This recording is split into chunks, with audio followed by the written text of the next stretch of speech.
Manna provided. Exodus 16. The entire Israelite community departed from Elim and came to the wilderness of Sin, which is between Elim and Sinai, on the 15th day of the second month after they had left the land of Egypt. The entire Israelite community grumbled against Moses and Aaron in the wilderness. The Israelites said to them, "If only we had died by the Lord's hand in the land of Egypt, when we sat by pots of meat and ate all the bread we wanted. Instead, you brought us into this wilderness to make this whole assembly die of hunger." Then the Lord said to Moses, "I am going to rain bread from heaven for you." The people are to go out each day and gather enough for that day. This way I will test them to see whether or not they will follow my instructions. On the 6th day, when they prepare what they bring in, it will be twice as much as they gather on other days. So Moses and Aaron said to all the Israelites, "This evening you will know that it was the Lord who brought you out of the land of Egypt. In the morning you will see the Lord's glory because he has heard your complaints about him. For who are we that we complain about us, that you complain about us?" Moses continued, "The Lord will give you meat to eat this evening, and abundant bread in the morning, for he has heard the complaints that you are raising against him. Who are we? Your complaints are not against us, but against the Lord." Then Moses told Aaron, "Say to the entire Israelite community, 'Come before the Lord, for he has heard your complaints.'"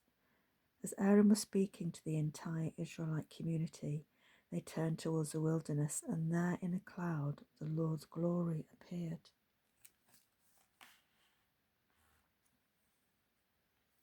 The Lord spoke to Moses, "I have heard the complaints of the Israelites.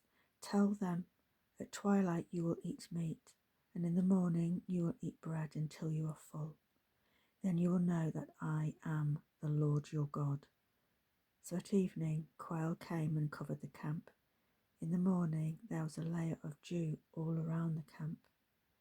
When the layer of dew evaporated, there on the desert surface was fine flakes, as fine as frost on the ground. When the Israelites saw it, they asked one another, "What is it?" because they didn't know what it was. Moses told them, "It is the bread the Lord has given you to eat. This is what the Lord has commanded. Gather as much of it as each person needs to eat. You may take 2 quarts per individual according to the number of people each of you has in his tent." So the Israelites did this. Some gathered a lot, some a little. When they measured it by quarts, the person who had gathered a lot had no surplus, and the person who gathered a little had no shortage. Each gathered as much as he needed to eat.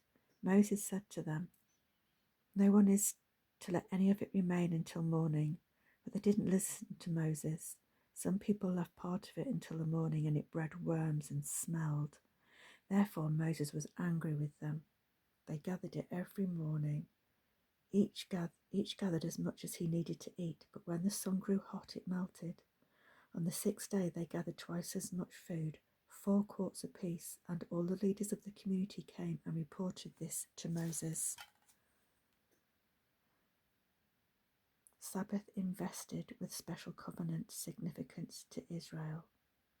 He told them, "This is what the Lord has said.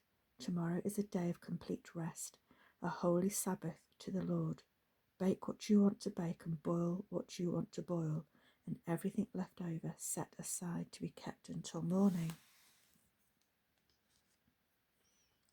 So they set it aside until morning, as Moses commanded, and it didn't smell or have any maggots in. "Eat it today," Moses said, "because today is a Sabbath to the Lord. Today you won't find any in the field. For 6 days you may gather it, but on the 7th day, the Sabbath, there will be none."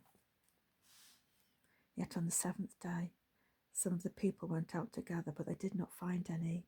Then the Lord said to Moses, "How long will you refuse to keep my commands and instructions? Understand that the Lord has given you the Sabbath. Therefore, on the 6th day, he will give you 2 days' worth of bread. Each of you stay where you are. No one is to leave his place on the 7th day." So the people rested on the 7th day. The house of Israel named the substance manna. It resembled coriander seed, was white and tasted like wafers made with honey. Moses said, "This is what the Lord has commanded. 2 quarts of it are to be preserved throughout your generations, so that they may see the bread I fed you in the wilderness when I brought you out of the land of Egypt." Moses told Aaron, "Take a container and put 2 quarts of manna in it, then place it before the Lord to be preserved throughout your generations." As the Lord commanded Moses, Aaron placed it before the testimony to be preserved. The Israelites ate manna